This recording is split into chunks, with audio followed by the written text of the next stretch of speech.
Hello out there. This is October 17th, 2018. I'm Dave Hughes, and this is MMA Weekly from home. How you doing today? I wasn't going to do this anymore until a couple people told me, hey, try it out, do a few shows. Nobody watches them. What the hell you losing? So here I am, guys. I'm going to jump right into giving a little shout out to the family of Kid Yamamoto. He passed away. The sport lost a living legend. Absolutely. One of the most exciting individuals that's ever graced the cage of MMA. That's for sure. Hell of a stand-up fighter. He will be missed. And what can you say, guys? It's a tragedy when any 41-year-old man passes away, but you know what I mean? It's horrible in the family. You're not expecting stuff like that. But God bless him and his family, and I hope his family and friends get some peace. But let's talk about October 6th, 2018, when Conor McGregor and Khabib Nurmagomedov are finally going to meet. Well, guys, it's been asked to me quite a bit by a lot of sports fans from, oh my goodness, everywhere I go that knows I follow the sport, that I write on a few articles for MMA sites, if you've ever seen my work. I think this is going the distance. I think Khabib will hold him down, but Conor has that puncher's chance. He always does. That's a fact. We all know this, guys. Come on. We've seen Conor go in there and just completely destroy people that we thought people had a chance. What he did to Jose Aldo, still, I can't watch the fight. I really can't. It's watching a legend get destroyed. And, I mean, will Conor end up what everybody, what Dana White thinks Conor will be? I don't know. Only time will tell. I mean, who thought Anderson Silva was going to be Anderson Silva when he was in Pride and before that, the other organizations he was in? I mean, I've seen Anderson Silva fight before the UFC, and yeah, I was a fan of his because of that amazing stand-up, but he was not Anderson Silva, trust me. He did not have that it factor that made him Anderson. He didn't. He was real flamboyant and stuff like that, but he didn't. It wasn't what everybody, what you seen, where he just destroyed everyone that was in his path.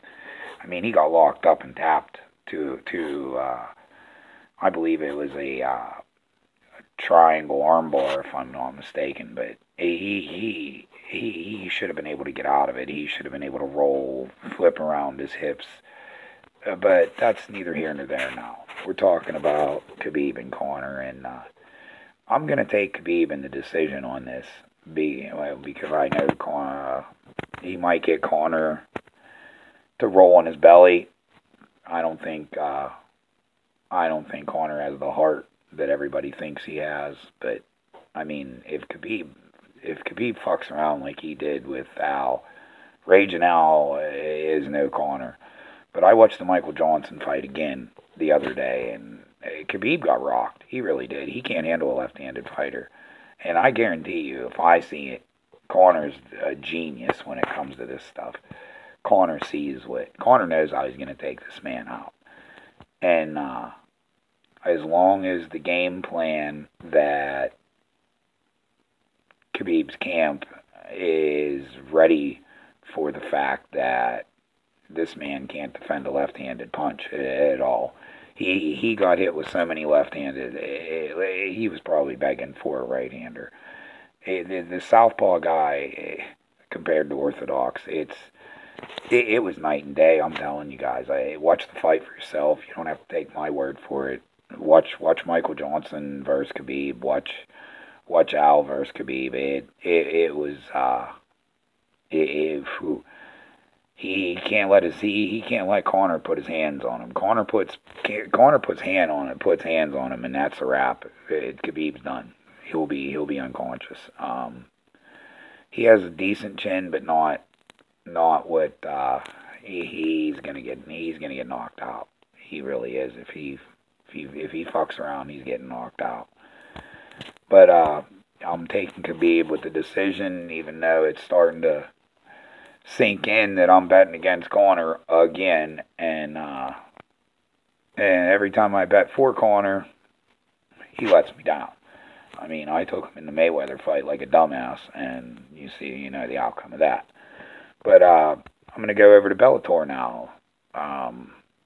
Upcoming card I'm real excited about. I'm really excited about, guys. It's Rampage and Wanderlei and Masasi and McDonald.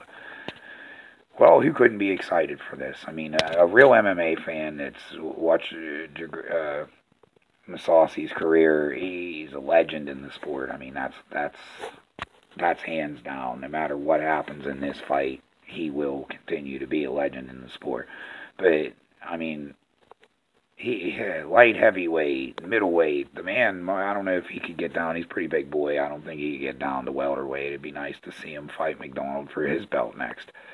But I'm saying that Masasi's going to win this fight. I think it's going to go to a decision also. But you know what? Yeah, I'm going to take a decision on this because neither one of these guys have an ounce of quit in them. They really don't. I'm not a big McDonald fan. I'm not a fan of the way he fights. He's kind of like another Khabib, but they're not exciting fighters, but they're very talented, very amazing, conditioned. He's got GSP working with him, I'm sure, and GSP is an amazing strategist. He really is. As far as Masasi's always prepared. What Masasi's going to show up. Is it going to be the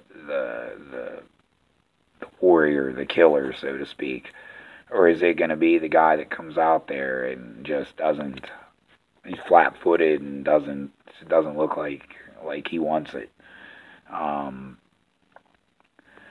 So we'll see. He's getting up there in age, that's for sure too. He definitely is, and I'm going to take Masasi in the decision in this. I think he's just too big, too good for McDonald. Neither one of them, like I said, have quit. So we're going to take the decision. They announced King Mo and McGeary, and that's a fight, guys, that I'm telling you now that it's going to be a really good fight. But I think McGeary's going to submit King Mo. I think he's going to catch him. He's going to submit him. So let's see what else I got down here. Well, I have a few more, but I want to do another show this week and try to catch up. So I'll end the show with Tony Ferguson and Anthony Pettis. This is going to be a good one, man. I'm telling you. We're going to see where Tony Ferguson's recovery is, and we're going to see where Pettis is. Period. I mean, let's face it, we haven't really got to see the real Anthony Pettis since he lost his title, in my opinion, but he said that he's changed his camp. He said that he has everything he needs, the tools, whatnot. So we'll see what Anthony Pettis really does have in this. You know what? I'm going to take Tony Ferguson by TKO in the first round. I don't think Pettis is making it out of the first with this man. It's too slick to submit. He's going to catch him. You know what? I'll move that. I'll take Tony Ferguson, second round TKO. That's my pick on that. So we got one. I'll do one more. Derek Lewis and Volkov. I'm going to take Derek Lewis in this first round knockout. I mean, I'm not putting Volkov down. I mean, it could go either way. It really could. That's pretty much, flip the coin, guys. So, yeah, we're definitely going to take that. And so that's my picks for this week. So we got the King Mo McGeary fight. I'm taking McGeary by, I'm not going to guess what kind of submission, but I'd probably say triangle if I had to guess. But so that's McGeary over King Mo, Rampage over Wanderlei Silva. I don't know if I talked about that, so I'll do it real quick. Rampage and Wanderlei. This let's face it, man. These guys, they're old. They are. They probably should have hung it up, but I think there should be a UFC Legends or an MMA Legends or Bellator legends, whatever. It'd be pretty fun to watch the old guys that still want to fight, like the Chuck Liddells and the Tito Ortiz and whatnot. That's a fight I'm going to cover on the next show. I'm going to start out with that one. That's a fight that I can't wait to cover, to be honest. So we'll yeah, I'm going to take Rampage over Silva by knockout, TKO, Masasi over McDonald decision, Ferguson over Pettis by second round knockout, and last but definitely not least, of course, I took Lewis over Volkov, so that's Khabib over Conor. So we'll see what happens with all those, and hopefully I can stay on some point and actually sound like I know what I'm talking about in some of these fights. But until next time, God bless Kid Yamamoto, his family, and God bless you. Goodbye.